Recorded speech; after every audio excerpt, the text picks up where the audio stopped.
You've been eating healthy for years, less red meat, more vegetables. Maybe you even started walking every morning. Your cholesterol was always fine. Your doctor never mentioned it. And then you hit your mid-40s, or maybe 50, and you go in for your annual blood work. And your LDL is up. Not just a little, maybe 30, 40 points higher than it's ever been. And you're sitting there thinking, what did I do wrong? You didn't do anything wrong. Your body changed. Specifically, one hormone dropped, and it took your entire cholesterol clearance system with it. And here's what frustrates me as a cardiology dietitian. The standard advice: eat less fat, eat more fiber. It's not wrong, but it was never designed for what's happening to you right now. It was designed for a 45-year-old man, not for a woman whose estrogen just dropped and whose liver receptors are literally shutting down. So today, I'm going to show you the 3 foods that step in where estrogen left off. Not generic health foods. 3 specific foods that each target one of the 3 pathways your body just lost. Let's start with why this happened, because once you understand that, everything else clicks. Before we go further, one quick note. This is educational, not medical advice. I'm not your doctor, and your labs tell a story that's specific to you. The goal is to give you a better framework so you can have better conversations with your care team. This is what we're covering today. First, I'll explain the 3 specific jobs estrogen was doing for your cholesterol that nobody told you about. Then, I'll give you 1 food for each job, 3 pathways, 3 foods. By the end, you'll understand your body better than most people walking out of their doctor's office. Let's go. Liver has something called LDL receptors. These are like little docking stations on the surface of your liver cells. Their job is to grab LDL cholesterol out of your bloodstream and clear it. Estrogen keeps those receptors active and abundant. It's been doing this quietly your entire adult life. When estrogen drops, as it does in perimenopause and menopause, those receptors start going offline. Fewer receptors means less clearance. Less clearance means more LDL sitting in your blood. That's pathway number 1. It doesn't stop there. There's a protein called PCSK9 that actually destroys LDL receptors. Estrogen was keeping PCSK9 in check. When estrogen drops, PCSK9 rises, and it starts chewing through the receptors you have left. So you're losing them from 2 directions at once. Pathway number 2, bile acid recycling. Your liver uses cholesterol to make bile acids, which help you digest fat. Normally, those bile acids get recycled and reused. Estrogen promoted this conversion and recycling process. When it slows down, your liver has less need to pull cholesterol from the blood. So more cholesterol stays in circulation. And pathway number 3, and this is the one most people miss, is actually a double hit. First, after menopause, the composition of your LDL changes. Your body starts producing more of what's called small dense LDL. Think of it this way. Regular LDL is like a soft beach ball. It bounces off your arterial walls. Small dense LDL is like a golf ball. It's compact, it's hard, and it's small enough to lodge itself into the tiny gaps in your artery lining. After menopause, the proportion of these sticky, dangerous particles increases. And second, estrogen was acting as a natural antioxidant shield, protecting all your LDL particles from oxidizing. When LDL oxidizes, that's when it triggers the inflammatory cascade that builds plaque.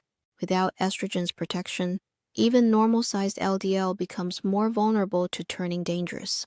So it's not just that you have more LDL, you have a higher proportion of the dangerous kind, and you've lost the shield that was keeping all of it from going rancid. So here's the picture. Your LDL didn't go up because you had a cheeseburger. It went up because 2 of your body's defense systems went offline at roughly the same time, and one stopped protecting you from inflammation. That's a very different problem, and it needs a very different solution.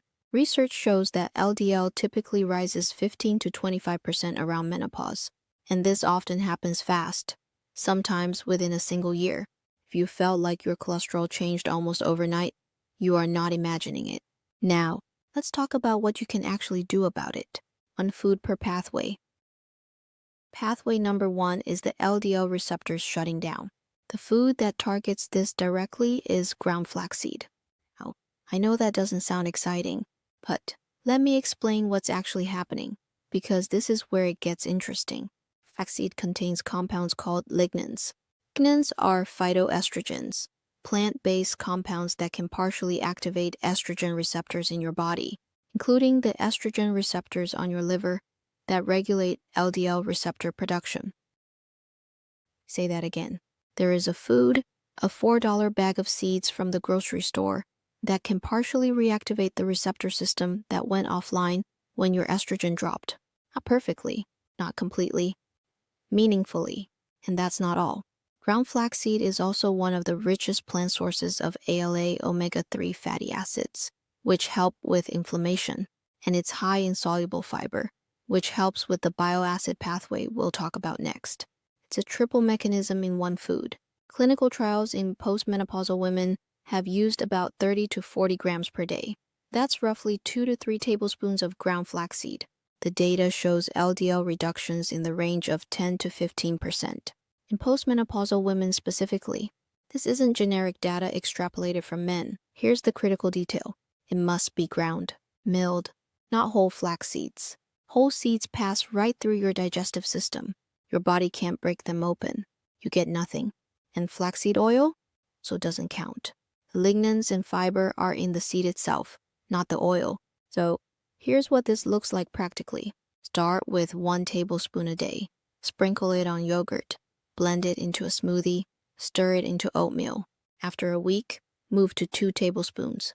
Build up to 2 to 3 tablespoons daily. Keep it in the freezer after opening. The oils in ground flaxseed can go rancid at room temperature. Freezer always. And food. 2 to 3 tablespoons a day.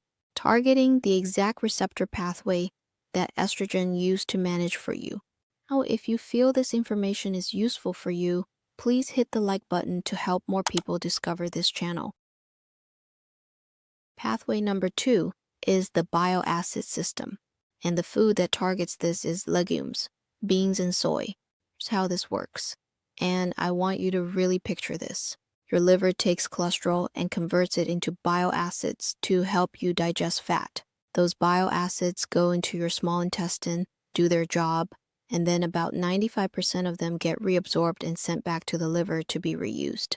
Very efficient system. When you eat beans, kidney beans, chickpeas, black beans, lentils, their soluble fiber does something beautiful. It forms a gel in your gut that traps those bile acids, wraps around them, prevents them from being reabsorbed. So what happens? Those bile acids get excreted, gone, and now your liver has a problem. It needs to make more bile acids to keep digesting your food. And what does it use to make bile acids? Cholesterol from your bloodstream. So your liver literally pulls LDL out of your blood to manufacture new bile acid. It's an alternative clearance pathway, one that doesn't need estrogen to work, that you control with what you eat. This is not just eat more fiber. This is a specific mechanism that bypasses the broken estrogen system. And the data on beans is remarkable. Consuming beans 4 times a week reduces your risk of heart disease by 21%. Daily, 38%. Those numbers are from a large population study, and they are significant. Now, soy, edamame, tofu, tempeh. These are legumes too, but they bring something extra to the table. Isoflavones, another class of phytoestrogen. And meta-analyses show that soy protein, the whole food, not a pill, produces an additional 3 to 5% LDL reduction on top of the fiber effect. And here's the key. That benefit is seen primarily in postmenopausal women, because they're the ones who need the phytoestrogen support. Practically, here's what to aim for. Have a cup of beans per day. Canned is fine. Choose the low-sodium ones or just rinse them to reduce sodium. Add them to salads, soups, stews. Swap some of your animal protein for a bean or lentil-based meal a few times a week, and include soy foods, edamame as a snack, tofu in a stir-fry, tempeh in a grain bowl, a few times a week. Start small if you're not used to beans. Your gut adapts. A product called Beano, a digestive enzyme that prevents gas, can help in the meantime. Because beans are going to enhance your life quality, don't let a little gas scare you off. Pathway number 3, oxidation. This one a lot of people miss because the conversation is always about lowering your LDL number. Here's what the research actually shows. Regular LDL floating in your blood is not what causes plaque. It becomes dangerous when it oxidizes. That's when it penetrates arterial walls, triggers inflammation, and starts the cascade that leads to buildup. Estrogen had anti-inflammatory properties that helped protect your LDL from oxidizing. Without it, your LDL is more vulnerable. So the question isn't just, how do I lower LDL? It's also, how do I protect the LDL I have from becoming dangerous? The answer is omega-3 rich foods. And I don't just mean salmon, though salmon is excellent. The full toolkit, PA and DHA, the omega-3s in fatty fish, work like an antioxidation firewall for your LDL. They reduce the inflammatory signals that trigger LDL oxidation in the first place, and they actually change the fatty acid composition of your LDL particles, making them more resistant to oxidative damage. In other words, omega-3s don't just lower inflammation in general, they specifically armor plate your LDL against becoming the dangerous plaque-forming kind. And this has been confirmed in studies on post-menopausal women specifically. The data on fish consumption is striking. Fish 5 times a week reduces the risk of death from heart disease by 40%. Now, 5 times a week sounds like a lot. And I know some of you are thinking, I don't even like fish. That's okay. I'm going to give you the full toolkit in a moment, and not all of it involves fish. But for those of you who do eat fish, remember, there are 14 meals between lunch and dinner each week, and not every serving needs to be a gorgeous grilled salmon fillet. It's the full omega-3 toolkit. Salmon, fresh, frozen, or canned. Canned salmon and those little salmon envelopes you can find at the grocery store. They're wild-caught, affordable, and work perfectly in salmon patties, salads, or mixed into pasta. Sardines, actually lower in mercury than tuna, which matters for this age group. Small fish, big protection. Mackerel, another excellent EPA and DHA source. It's not just fish. Walnuts are the only nut with a significant amount of omega-3. They also contain polyphenols, antioxidant compounds that add another layer of protection. Research shows that adding nuts daily to your diet reduces heart disease risk by 29%. And chia seeds, ALA omega-3 plus soluble fiber. So you're getting the antioxidation benefit and the bile acid binding in one food. Double mechanism. And if you genuinely don't eat fish, you're not out of luck. Algae-based omega-3 supplements give you EPA and DHA directly. That's actually where the fish get their omega-3s from in the first place. Plants first, fish second. You can also double down on walnuts and chia seeds for the plant-based omega-3, ALA. Your body converts some of it into EPA and DHA. It's not as efficient as getting it directly from fish, but combined with the polyphenols in walnuts, you're still building a meaningful shield. Practically, if you eat fish, aim for fatty fish 3 to 5 times per week. If you don't, consider an algae-based omega-3 supplement daily. Either way, a small handful of walnuts daily and chia seeds right alongside your flaxseed in your morning smoothie or yogurt. You're not randomly eating healthy. You're building a specific oxidation shield to replace what estrogen was providing. So let me bring this all together, because this is where it becomes real. You have 3 pathways that went offline, and now you have 3 foods, one for each. Pathway 1, LDL receptor clearance.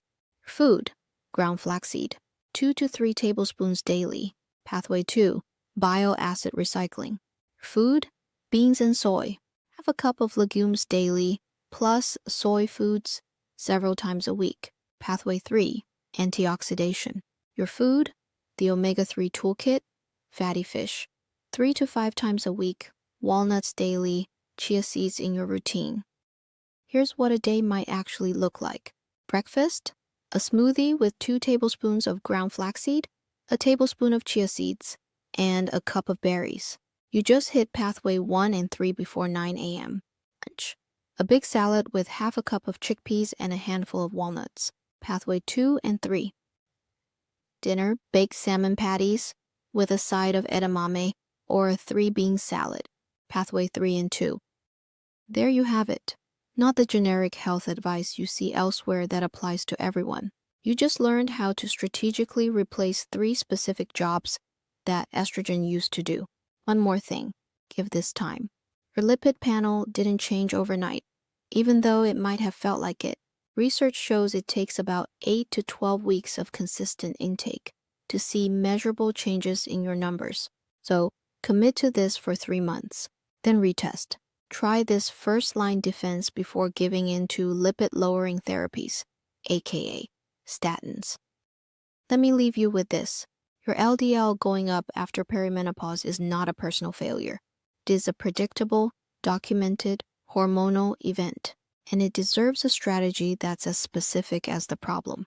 Not eat less fat, not try harder. 3 foods, 3 pathways, designed for what your body is going through right now. If this gave you clarity, if you feel like someone finally explained why, I'd love for you to subscribe. Make content specifically for women navigating heart health through menopause, not generic advice, not fear. Real explanations and real food strategies. And leave me a comment. What's the one thing about your cholesterol that nobody has explained to you? Read every comment, and your question might become the next video. And if you want a structured version of this, a step-by-step plan with daily amounts, meal ideas, grocery lists, and a way to track your progress over 8 to 12 weeks, link is below. Take good care of your heart. Check out my other video about your brain health during perimenopause.